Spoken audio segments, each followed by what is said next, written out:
2008 வந்து 2 பேர் இறந்தாங்க. பட்டு அதுக்கப்புறம் அது அப்போ கண்டினியூ ஆகிட்டு தான் இருக்குது. அப்போ உயிரிழப்பு 1, 2லாம் மரியாதை இல்லை, மதிப்பு இல்லை. அதிகமாக நடந்துச்சுன்னா மேபி 80 உயிர்கள் நடக்குமான்னு தான் தெரியல. அப்படிதான் இருக்கு. அப்போ அது நம்மளுடைய பழைய வரலாறை பார்த்தாங்கன்னா அரசாங்கம் வந்து அப்படிதான் இருக்கு.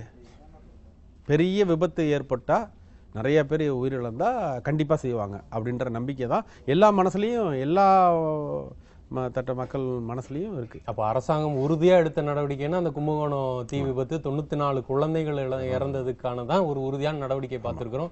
1, 2 உயிரிழப்புகள் வந்து அரசாங்கம் அதுக்கப்புறம் எந்த விதமான இதுவுமே நம்மளோட அப்படியே கண்டினியூ ஆகிட்டு தான் இருக்கொழிய பெரிய மாற்றங்கள் எதுவுமே பாதுகாப்பு சாதனத்தை பொறுத்தவரை எந்த விதமான மாற்றங்களும் இல்லைன்னு தான் நாங்கள் வந்து சொல்லுவோம். இப்போ பெரிய மாற்றங்கள் இல்லை. இப்போ அரசாங்கம் வந்து பல்வேறு நடவடிக்கைகளை எடுக்கணுன்றது இல்லை மாற்று கருத்தில். இப்போ ஒருவேளை இப்போ இழப்பீடு இந்த இறந்து போன தீயணைப்பு வீரருக்கு இழப்பீடு 13 லட்ச ரூபா அறிவிச்சிருக்காங்க. ஒருவேளை அரசாங்கம் வந்து இந்த இழப்பீடு அறிவிக்கிறதோடு அவர்கள் கடமை முடிஞ்சிருதுன்னு நினச்சிடறாங்க.